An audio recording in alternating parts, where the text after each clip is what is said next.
Carlos Carvalheiro é antigo estudante da Universidade de Coimbra em Engenharia Eletrotécnica e de Computadores. Hoje, a UQV, em parceria com a Rede de Antigos Estudantes da Universidade de Coimbra, veio falar um pouco e saber o que é feito de Carlos Carvalheiro. Boa tarde, como está? Se reencontrasse Carlos Carvalheiro, o estudante, agora, e este lhe perguntasse o que é feito de mim em 2011, o que é que lhe responderia? Agora, eu estou a responder a esse Carlos Carvalheiro de há 30 anos. Dizia que tinha prosseguido exatamente aquilo que ele tinha querido fazer na mesma. Eu estudo em Coimbra e faço engenharia mais por obrigação. Na altura era uma espécie de uma obrigação nós tirarmos um curso que chamaríamos apropriado e com algum efeito decorativo para a família. E bom, eu fiz engenharia, claro, mas praticamente gastava a maior parte do meu tempo enquanto estudava também a fazer teatro, já nas aldeias. Eu tive a sorte de fazer o curso num período que é exatamente antes do 25 de Abril e depois do 25 de Abril. Essa fase de transição foi extremamente rica e culturalmente, e mesmo do ponto de vista de estudos, foi muito interessante e muito rica. Era uma vivência muito intensa todo o tempo. E nesse sentido foi a continuação da vida que fiz. Foi bom tentar associar aquilo que a engenharia permitia com aquilo que o teatro permitia. Depois, entretanto, fui estudar teatro para Lisboa e acabei por fazer os dois cursos e hoje em dia acabo por conseguir conviver com esta realidade que é dedicar-me ao teatro e sou também professor e por isso dedico-me também à escola. Falou no teatro pelas aldeias. De onde é que nasceu essa paixão pelo teatro, inicialmente, e depois por esse teatro também um pouco comunitário? De onde é que isso nasceu? Eu penso que isto é uma maldição que vem desde pequenino comigo. Eu, desde miúdo, que para mim é natural o teatro. Era como se fosse uma noção de nascença.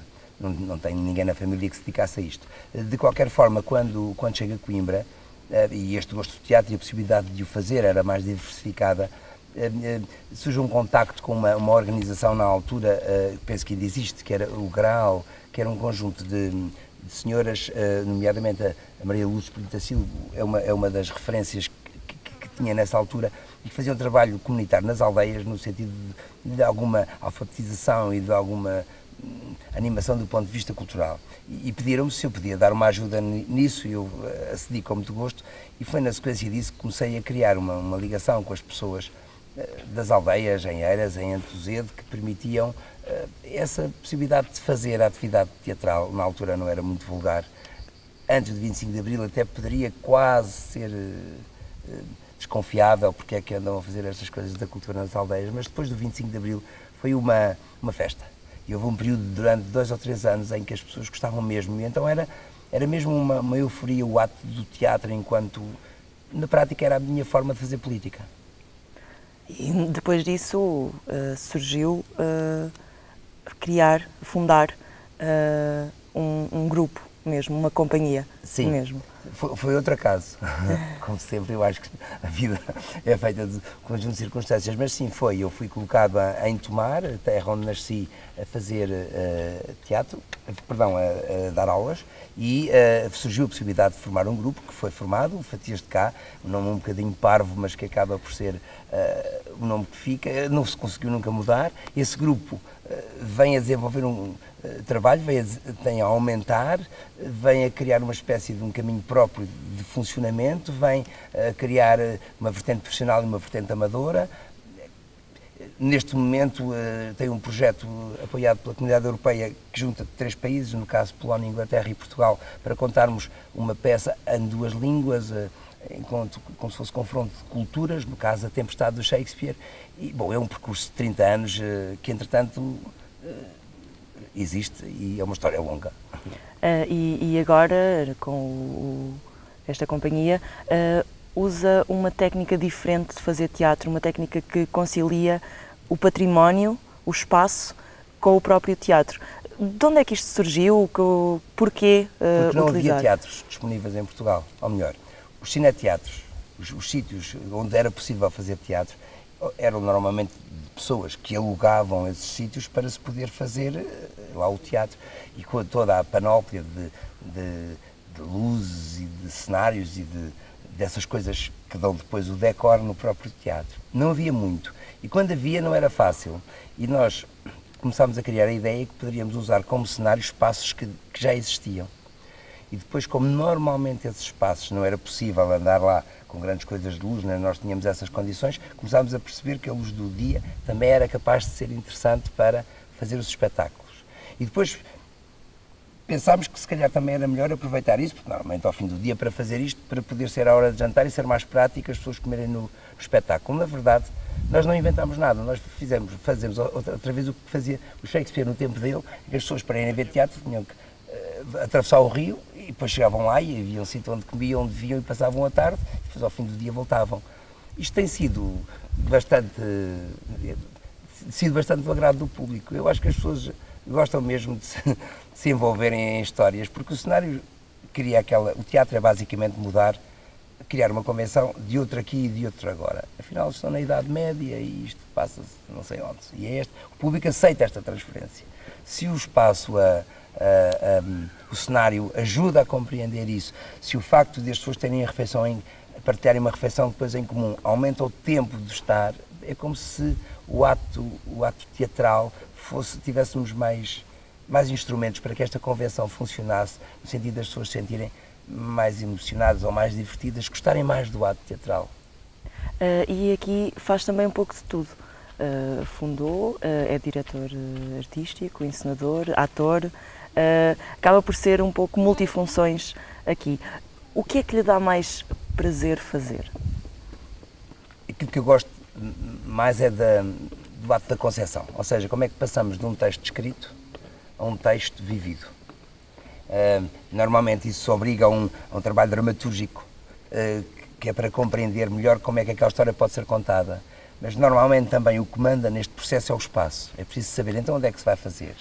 E é essa combinação entre um espaço, um texto e as pessoas, os atores, é essa mistura que me dá, evidente, mais prazer.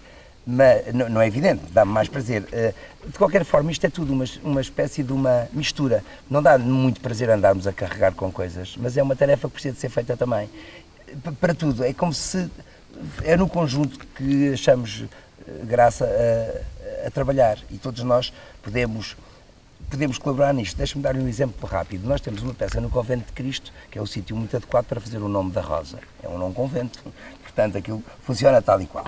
E o elenco, quer do Fatias de Caia, tem um elenco muito vasto, tanto de homens como de mulheres. O nome da Rosa é uma história de homens. Resolveu-se o assunto da seguinte forma: uma semana faz-se, o espetáculo é sempre aos domingos, faz-se o elenco masculino, noutra semana, ao domingo, faz o elenco feminino. É claro que, como as pessoas comem, é preciso matar 7 monges, o que demora um certo tempo, as pessoas os monges vão morrendo na sequência de uma refeição que vai sendo interrompida, o que significa que o público tem que vir muitas vezes ao refeitório e ir comendo.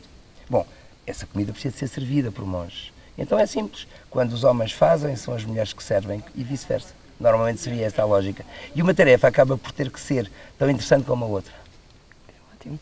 É também professor de matemática? Neste momento sou de teatro. De teatro, já sim. Fui, sim. Foi professor de matemática durante muitos anos, agora é professor de teatro. Como é que dá para conciliar também, mesmo sendo teatro, a cadeira que leciona, como é que consegue conciliar o teatro mesmo com as aulas de teatro? O horário de professor acaba por ser compatível com o horário da atividade teatral, porque são opostos. É uma espécie da mulher a dias e do guarda noturno. E então é relativamente fácil aproveitar ou o tempo de férias, ou, as noites, claro, ou os fins de semana para tentar desenvolver essa atividade.